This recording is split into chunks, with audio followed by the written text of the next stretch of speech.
The boat drifted without sound. There was no oar, no sail, no sense of distance. Time seemed to loosen its grip, stretching thin and hazy, like mist over a still lake. Elior lay perfectly still, listening to the rhythm of his own breath, rising and falling with the gentle motion of the water. He watched as the strange glow beneath the sea slowly faded, eventually disappearing completely, leaving him in a darkness that was surprisingly calm, complete, and devoid of fear. And then the water vanished. It didn't drain away or evaporate. It simply was no longer there. The boat he was in now rested on nothing at all, suspended in an impossible void. Elior sat up, his heart a steady drum in his chest. He looked around, trying to make sense of what he was seeing. A vast, open space spread out in every direction. It was neither sky nor sea, neither light nor shadow. It felt like the pregnant pause between thoughts, the silent, empty space between heartbeats. And in that profound silence, he felt it. Something was waiting. At first, it appeared as a single, distant point of dim light, then another sparked into existence beside it, then many more, blinking on one by one.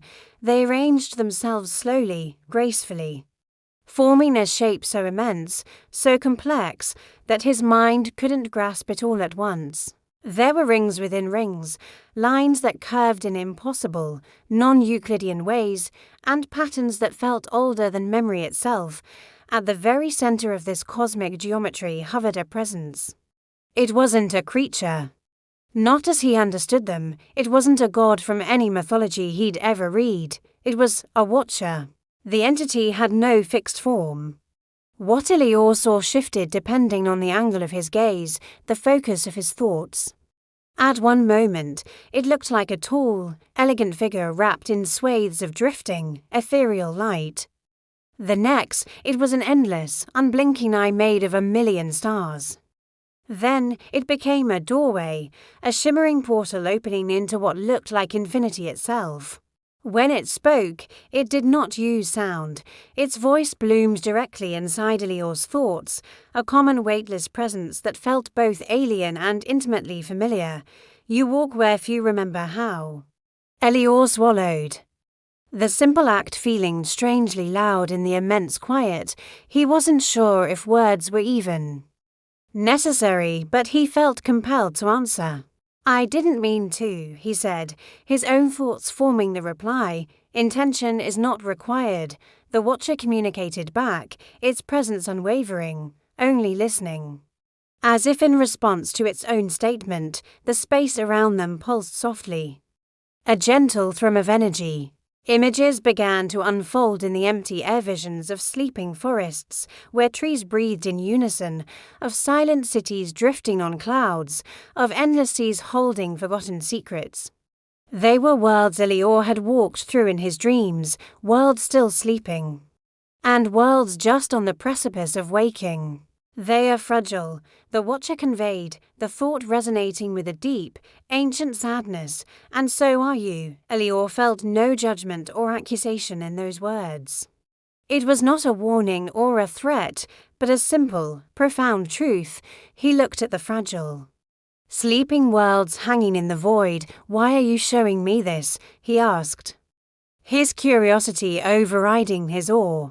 The watcher's form shifted again, its starry substance seeming to flow closer, before stopping at a distance that felt both intimate and respectful, because something is changing. The images of the beautiful, sleeping worlds began to darken, a shadow spread through them, not a violent or loud intrusion, but a slow, persistent creep. It was like a hand insistently shaking someone who desperately needed their rest, a disturbance in the cosmic peace. "There is one who seeks to end the sleep," the watcher continued.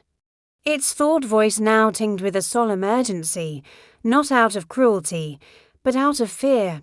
A knot of anxiety tightened in Elior's chest. He felt a strange protectiveness over these sleeping realms he had only just witnessed. "Can it be stopped?" The watcher was silent for a long moment, a pause that felt like an eon. The star patterns within its form swirled slowly. It can be understood, the thought arrived with immense gravity. And understanding is the only thing it fears. The light in the void dimmed further, drawing all focus to a new phenomenon. The boat beneath Elior, the last remnant of his journey here, began to shift. It turned gently, aligning itself with a new path that was forming before him, a narrow, shimmering bridge of light that stretched out into the darkness beyond the Watcher. "If you continue," the Watcher said, its form now a towering silhouette against the distant light, "you will not return unchanged." Elior thought of his home, his warm bed, the quiet, comforting safety of ordinary nights, but then he thought of the forest breathing freely again, the city sleeping peacefully, the sea releasing its deep-seated fears. He looked down at his own hands, then back at the impossible being before him. "I already haven't," he said, his voice firm in his own mind. The Watcher's light seemed to soften. A flicker of what might have been approval or perhaps just acceptance, then walk. The bridge of light brightened, becoming solid and inviting. As the last vestiges of the boat dissolved into nothingness beneath him, Elior found himself standing steady, calm on the path ahead.